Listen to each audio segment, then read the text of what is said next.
Commander Taewon Kim stood at the large window of Earth's orbital station. The blue planet turned slowly below, peaceful and beautiful. He knew that peace might not last much longer. "Commander, the transmission from the Council is coming in," said Lieutenant Junho, his aide. Kim nodded and straightened his uniform. "Put it through to the main chamber. Alert all senior staff." 5 minutes later, Kim sat at the head of a long table. The room was filled with Earth's top leaders and scientists. They waited quietly as the large screen on the wall flickered to life. The face that appeared wasn't human. High Counselor Vrax had gray skin that looked like stone. His eyes were large and had many facets like a fly's eyes. When he spoke, his mouth barely moved, but his voice was deep and clear. "Greetings, Earth representatives. The Galactic Council has made its decision regarding your world." Kim leaned forward slightly. Earth had joined the Galactic Council just 5 years ago. Humans were still new to the galactic community, still learning the rules and customs of space. "We have assessed your world's resources," Vrax continued. "The Council requires tribute from Earth. You will provide 10% of your planet's freshwater reserves. You have 1 solar cycle, 1 of your Earth years, to deliver." The room stayed silent, but Kim could feel the shock around him. 10% of Earth's water? It was an impossible demand. "High Counselor," Kim said carefully, keeping his voice steady. "May I ask why the Council needs this specific tribute? Earth has many resources we could share." Vrax's strange eyes narrowed. "It is not Earth's place to question Council mandates. All new members provide tribute based on their resources. Your world is 70% water. You will comply." The screen went black before Kim could respond. For 10 full seconds, no one spoke. Then the room exploded with voices. "They can't be serious. 10% of our water would cause worldwide drought. This is robbery, not diplomacy." Kim raised his hand and the room gradually quieted. "We need clear heads now. Director Park, what's your assessment?" Ha-Yun Park was Earth's top scientist who studied alien life. She'd been watching the exchange with narrowed eyes. "They're testing us," she said. "The Council does this to every new species. They ask for something that seems impossible, then watch what happens." "What happens to those who refuse?" asked General Dae-sung, the military leader. "They get labeled as rebellious and lose Council protection," Park explained. "Some get invaded or have trade cut off." "And those who comply?" Kim asked. "They weaken themselves trying to meet the demand. Once a world gives up critical resources, they become dependent on the Council." Park's face was grim. "Either way, the new world loses power and becomes controlled." "Then we need a third option," Kim said firmly. He pressed a button on the table. A 3-dimensional map of the solar system appeared above them. "Get me everything we know about Council technology," he ordered. "And contact Jiho Lee at the Antarctic Research Station.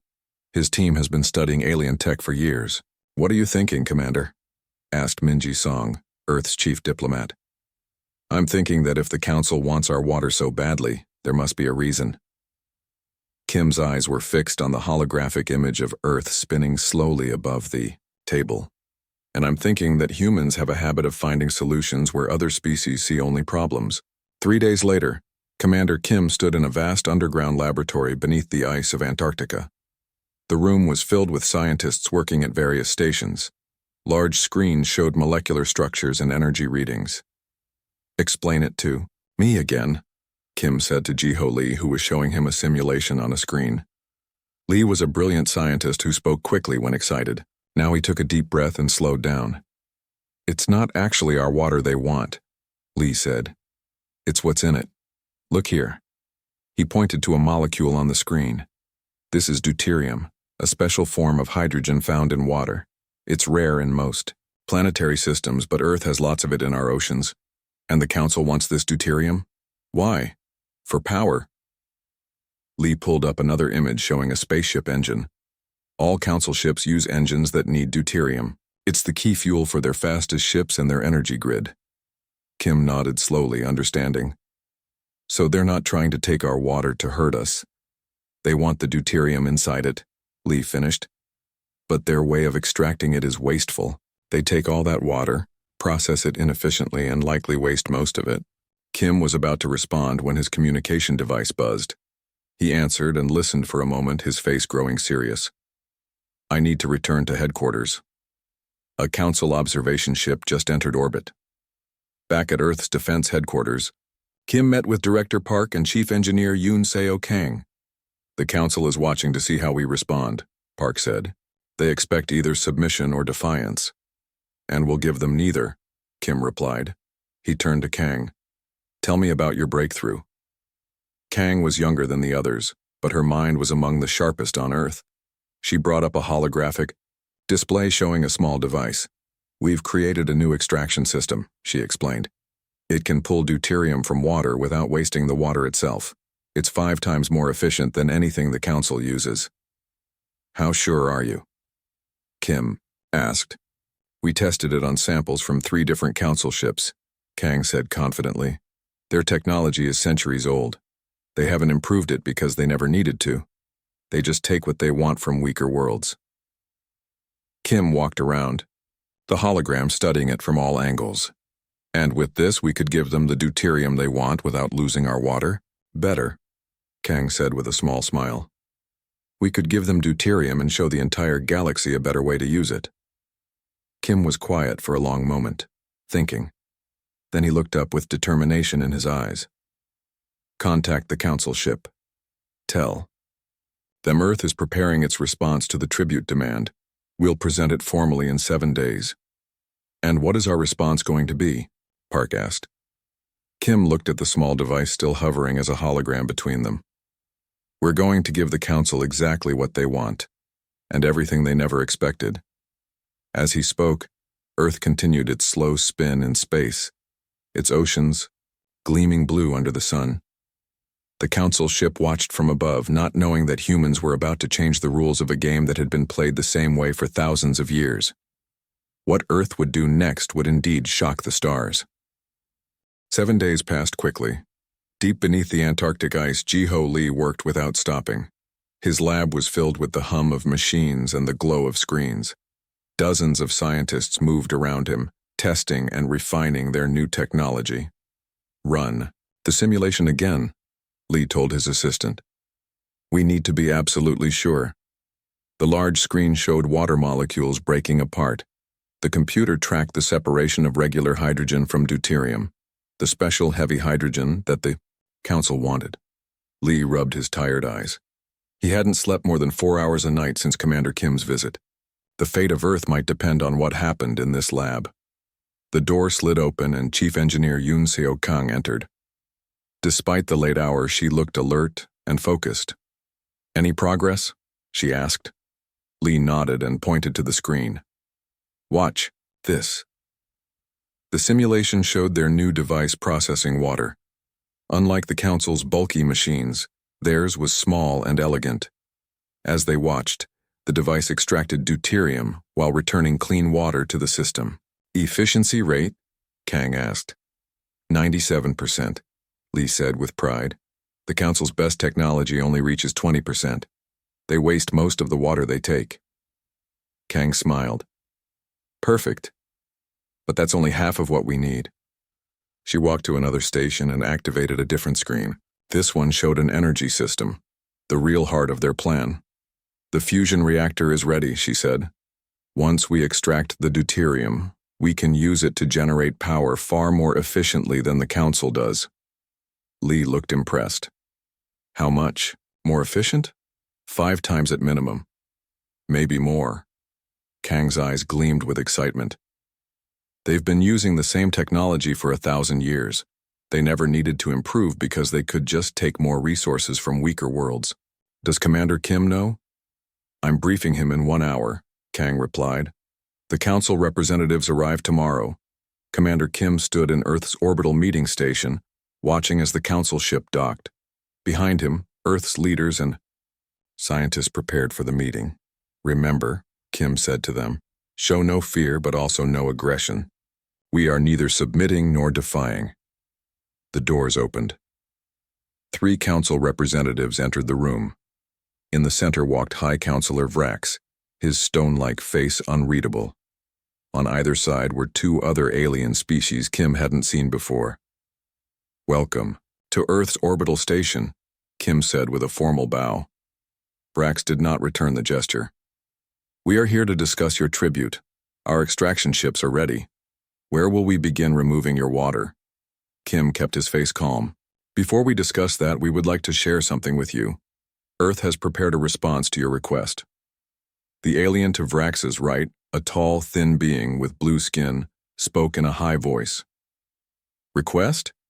This is a demand, not a request. Of course, Kim said smoothly.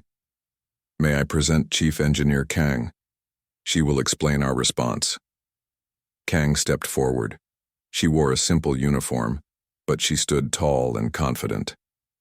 Honored representatives of the Council, she began. Earth understands your need for deuterium. We know this is the true resource you seek in our oceans.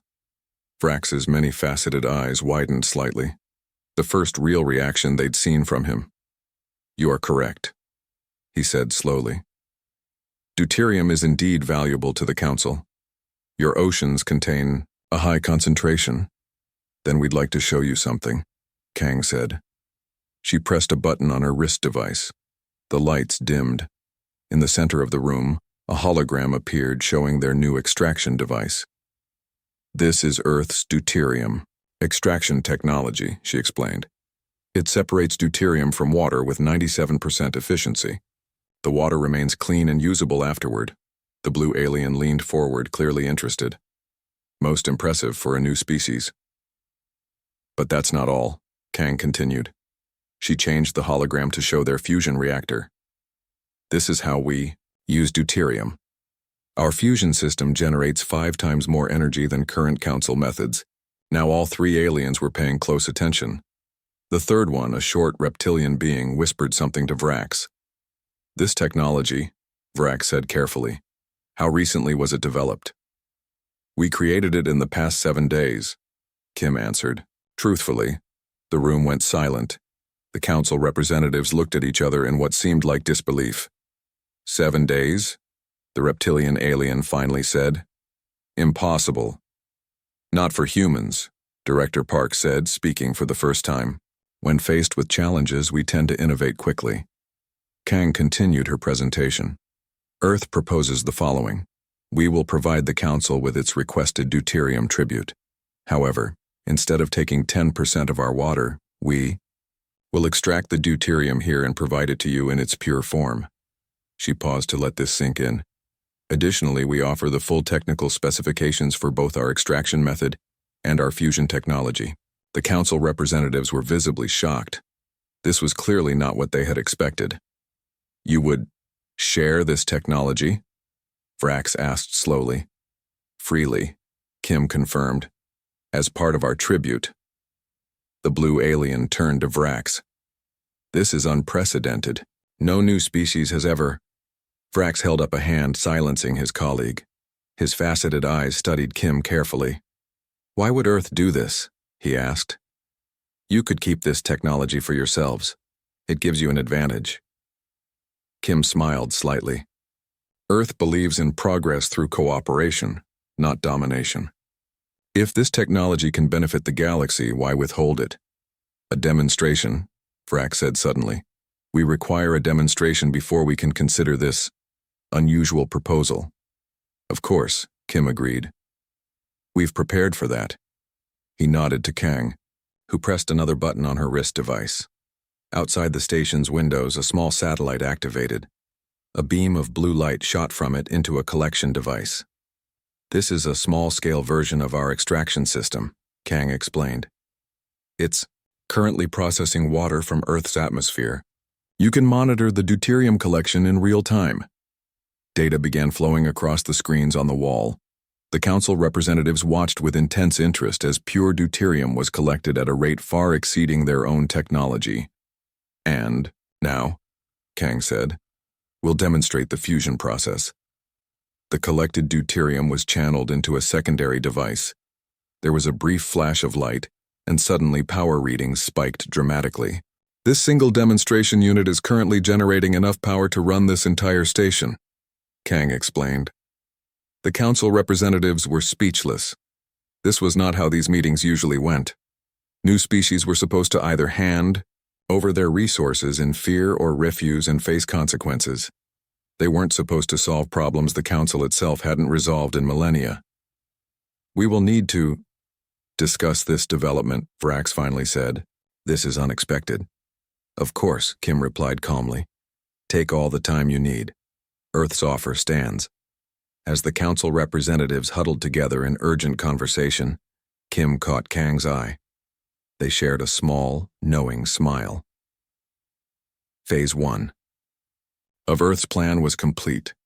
The stars had just witnessed the first shock, but it wouldn't be the last. 3 weeks passed since the demonstration. Earth waited for the Council's official response. During this time, Commander Kim met daily with Earth's leaders. They're taking longer than expected, said Director Park during one such meeting. This isn't normal Council procedure. Because we didn't give them a normal response, Kim replied. They're used to species either submitting or fighting back. We did neither. The communication screen lit up suddenly. Lieutenant Junho's face appeared. Commander, we're receiving a message from the Council. It's High Counselor Vrax himself. Kim nodded. Put it through. The screen changed to show Vrax's stone-like face. The alien's eyes seemed to glitter more than usual. Commander Kim. The Council has reached its decision regarding Earth's unusual tribute offer. Everyone in the room tensed. This moment would shape humanity's future in the galaxy. Earth's technology has been examined thoroughly, Vrax continued. It is indeed as efficient as you claimed. The Council accepts your deuterium extraction method as partial tribute. Kim noticed the word partial immediately. And the rest of our tribute, High Counselor? The Council requires a demonstration of this technology on a larger scale. You will build 5 extraction stations in Earth orbit. You will train Council technicians in their operation. Kim looked at his team. Chief Engineer Kang gave a small nod. This was actually better than they had hoped. We accept these terms, Kim said. When will your technicians arrive? They are already on their way, Vrax replied. They will arrive in 7 days. After the transmission ended, the room broke into excited conversation. This is unprecedented, Park said, her eyes wide. The Council is actually learning from us. Don't celebrate yet, Kim cautioned. This is just the beginning. Kang, how quickly can we set up these stations? We already have 3 built, Kang replied with a smile. I started construction the day after the first meeting. We just need 2 more. Kim nodded appreciatively. Always thinking ahead. Good. And the second phase of our plan? Ready to implement as soon as the Council technicians arrive, Kang confirmed. Perfect, Kim said. Remember everyone, we're not just giving the Council what they want. We're changing how the entire galaxy operates. 1 month later, 5 gleaming extraction stations orbited Earth. Each was the size of a small city, with solar panels stretching out like silver wings. 20 Council technicians from 15 different species worked alongside human engineers, learning the new technology. Kim and Kang watched from a viewing window as a blue-skinned alien named Trex operated one of the control panels.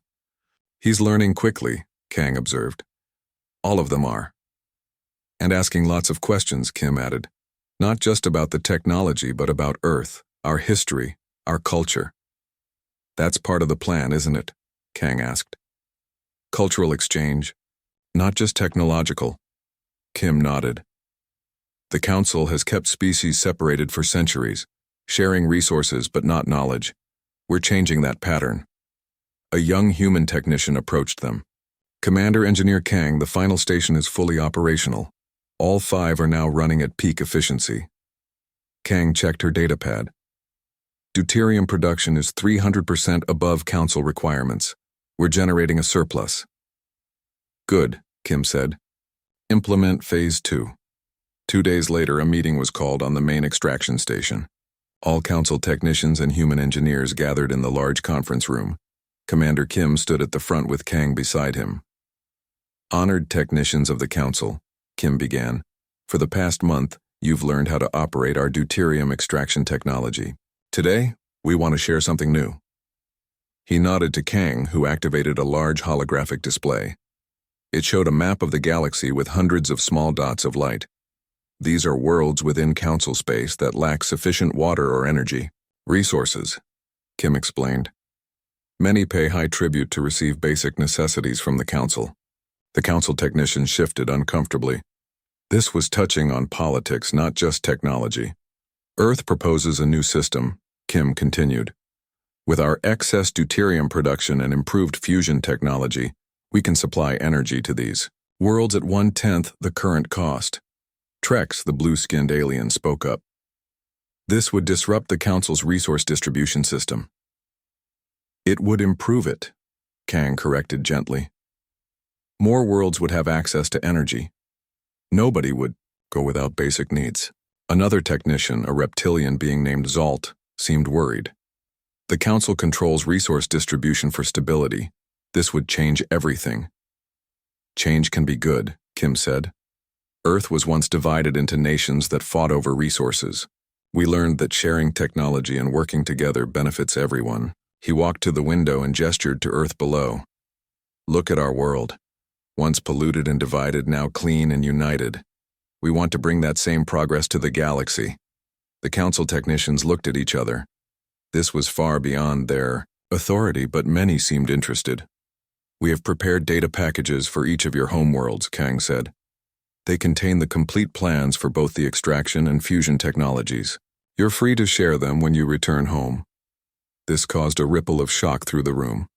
One technician, a tall insect-like being, clicked its mandibles in surprise. You're giving away your technology? To everyone? Knowledge shouldn't be hoarded, Kim said simply. That's the human way. Trex stepped forward. The Council will not be pleased. They maintain control through resource dependence. We know, Kim acknowledged. But we believe the benefits outweigh the risks. Already 17 worlds have expressed interest in our approach. 17? Zalt asked, surprised. How? Kang smiled. We've been in communication with them while training you. Information travels quickly when it's shared freely. Kim looked around the room at the shocked faces. Earth doesn't want to challenge the Council. We want to improve it, make it truly serve all worlds, not just the oldest members. The room was quiet for a long moment. Then Trex spoke. My world has paid water tribute for 300 years, he said slowly. If what you say is true, we could be self-sufficient in energy within a year. Exactly, Kim nodded. And then your world could help others. One by one, the technicians began to talk excitedly. Ideas and possibilities spread through the room. Some were nervous, others enthusiastic, but all were engaged. As Kim watched, he knew they had succeeded. The Council had demanded tribute, expecting Earth to either deplete its resources or rebel. Instead, humans had found a third path: innovation and cooperation. It wasn't just deuterium they were extracting, it was hope.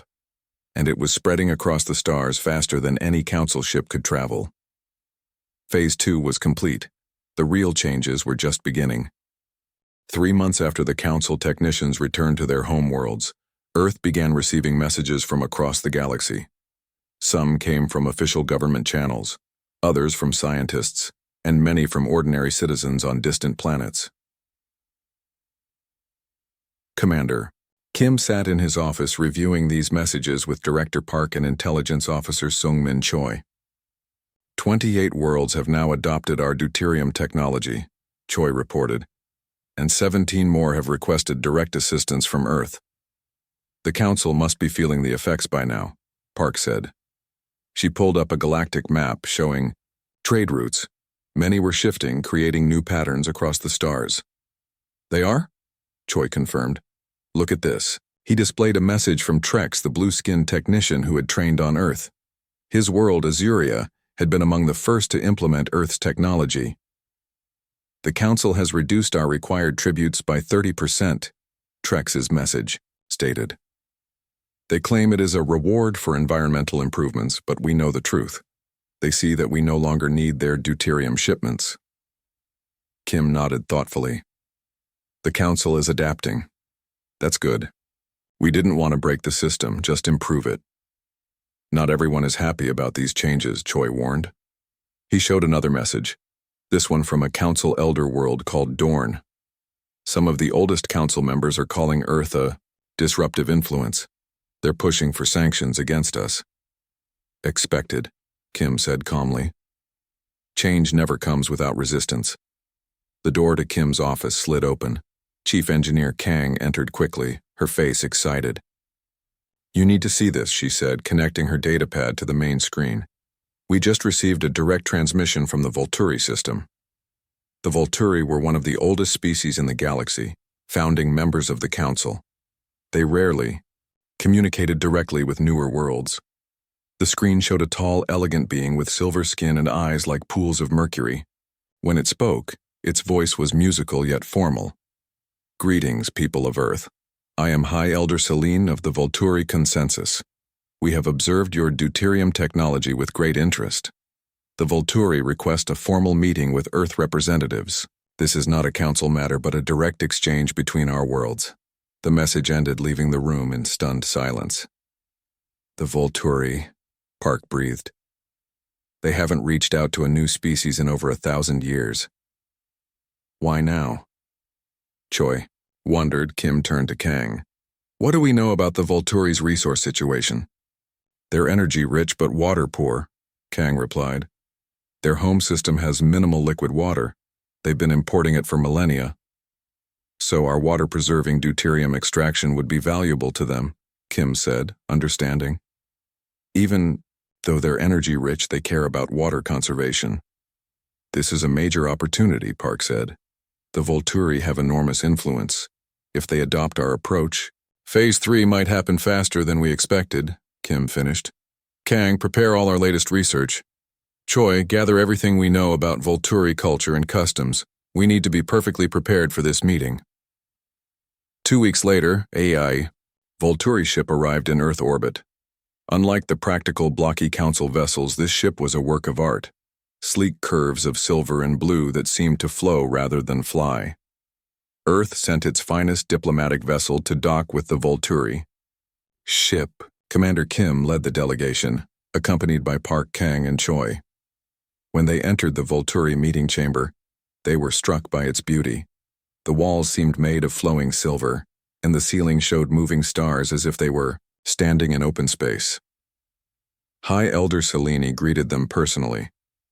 She was taller than a human, nearly 7 feet, with movements so graceful she seemed to float rather than walk. Welcome, Earth representatives, she said. The Volturi are pleased to meet the species that has caused such interesting changes in the galaxy. We're honored by your invitation, Kim replied with a respectful bow. Earth values the opportunity to learn from the Volturi, whose wisdom spans millennia. Selene's mercury eyes studied them with curious intelligence. Your diplomatic skills are well developed for such a young species. Young but eager to learn and contribute, Kim replied. Selene nodded and gestured to seats arranged in a circle. As they sat, other Volturi entered the chamber, each as elegant as their leader. Let us speak directly, Selene said. Your deuterium technology has disrupted patterns that have existed for thousands of years. Some on the council see this as threatening. And the Volturi view? Kim asked carefully. We see potential, Selene replied. The council was formed to maintain stability, but stability without progress becomes stagnation. Park leaned forward slightly. You support Earth's approach? The Volturi support innovation, Selene clarified. For too long, the council has managed resources without improving how we use them. Your world has shown that advancement is still possible. She touched a control on her chair arm. A holographic display appeared, showing various council worlds. 17 worlds now use your technology, she continued. Their energy needs are met with 90% less resource consumption. They require fewer tributes from other worlds. The entire system is becoming more efficient. That was our goal, Kang said. To help all worlds become more self-sufficient. Selene's silver face showed an expression that might have been a smile. A goal the council should have pursued long ago. But after thousands of years, organizations become focused on maintaining power rather than serving their purpose. Choi, who had been quiet until now, spoke up. Does this mean the Volturi will adopt Earth's technology? We already have, Selene revealed. We implemented your designs as soon as we received them from Trex of Azuria. Kim was surprised. You've been testing our technology? For 2 months, Selene confirmed. The results are impressive. Our water consumption has decreased by 60%, while energy production has increased. She leaned forward, her mercury eyes intense. But we invited you here for more than just technology. The Volturi believe it is time for the Council to evolve. We want Earth to help guide this evolution. The humans exchanged glances of surprise. What exactly are you proposing? Kim asked. A formal alliance between Earth and the Volturi, Selene said. Together with the worlds already using your technology, we would represent a significant voting bloc within the Council, enough to push for reforms. What kind of reforms? Park asked. An end to the tribute system, shared technology development, open exchange of knowledge between all worlds. Selene's voice grew passionate. The galaxy could advance together, rather than the oldest worlds hoarding knowledge while newer ones struggle. Kim considered this carefully. These are exactly the changes Earth hoped to encourage, but we expected it would take decades. Change can happen quickly when the time is right, Selene said. And the time is right. The Council meets in 1 month to discuss the Earth situation. With the Volturi standing beside you, many worlds will reconsider their positions. Kim looked at his team. They all nodded in agreement. Earth would be honored to form an alliance with the Volturi, he said formally. Together, we can help the galaxy move forward. As they continued discussing details, Kim felt a sense of amazement. What had begun as a response to an impossible demand had grown into something that might reshape the galaxy itself. The ripples from Earth's actions were becoming waves, spreading faster and farther than anyone had imagined possible. The stars were changing, and humanity was helping to guide that change. The Great Hall of the Galactic Council was ancient. Its walls were made from stone taken from 1,000 worlds. The ceiling arched high above, showing the stars in their true positions. At the center stood a circular platform where speakers addressed the council. Today the hall was fuller than it had been in centuries. Representatives from over 200 worlds filled the seats. Some were old members who had been part of the council since its founding. Others were newer species, still finding their place in the galactic community. Commander Taewon Kim stood with Earth's delegation at the entrance. Beside him were Director Park, Chief Engineer Kang, and Officer Choi. Behind them waited representatives from the Volturi and 32 other worlds that had adopted Earth's technology. Are you ready? Asked High Elder Selene of the Volturi. Her silver skin gleamed in the light from the stars above. Kim nodded. As ready as we'll ever be. Remember, Selene advised, many here fear change. They have benefited from the old system for thousands of years, and many others have suffered under it. Kim replied quietly. It's time for something better. A tone sounded, calling the council to order. The Earth delegation and their allies walked forward into the hall. As they entered, a hush fell over the crowd. Everyone had heard about the Earth situation by now. This would be no ordinary council meeting. High Counselor Vrax stood on the central platform. His stone-like face showed more emotion than usual, a mixture of anger and concern. This council session will address the disruption caused by Earth's technology sharing, Vrax announced. Earth has violated council protocols by distributing advanced technology without approval. Kim stepped forward. Earth requests the right to address these charges. Vrax's faceted eyes narrowed, but council rules required that he allow it. Commander, Kim may speak. Kim walked to the center platform. Looking around at the hundreds of representatives from across the galaxy, he felt the weight of the moment. What happened here would shape the future for countless worlds. Honored members of the Galactic Council, he began, his voice clear and strong. 1 year ago, Earth received a demand for tribute, 10% of our planet's fresh water. We were told this was standard practice for new council members. There were murmurs from the newer species in the audience. They had experienced similar demands. Instead of refusing or weakening ourselves to comply, Earth found a better way. Kim continued. We developed technology to extract deuterium efficiently while preserving water. We learned this was the resource the council truly wanted. He gestured to the screens that appeared around the hall, showing Earth's extraction stations. We could have kept this technology to ourselves. Instead, we shared it freely. First with council technicians, then with any world that asked. Vrax interrupted. Without council permission, technology sharing must be controlled. Why? Kim asked simply. Why must knowledge be controlled? Why must resources be hoarded? The galaxy has enough for everyone if we use it wisely. High Elder, Celine of the Volturi stepped forward to join Kim. Her presence caused a stir. The Volturi rarely took sides in council debates. The Volturi support Earth's position, she announced. For too long, this council has maintained stability at the cost of progress. We have managed scarcity when we should have been solving it. One by one, representatives from other worlds joined them on the platform. The blue-skinned Treks from Azuria, the reptilian Zalt, leaders from dozens of worlds that had benefited from Earth's technology. The council was created to unite worlds, not control them, Celine continued. Somewhere over the millennia we forgot this purpose. Vrax looked troubled as more representatives moved to stand with Earth. This is highly irregular. The council has procedures. Perhaps those procedures need to change, Kim suggested. Earth proposes a new approach.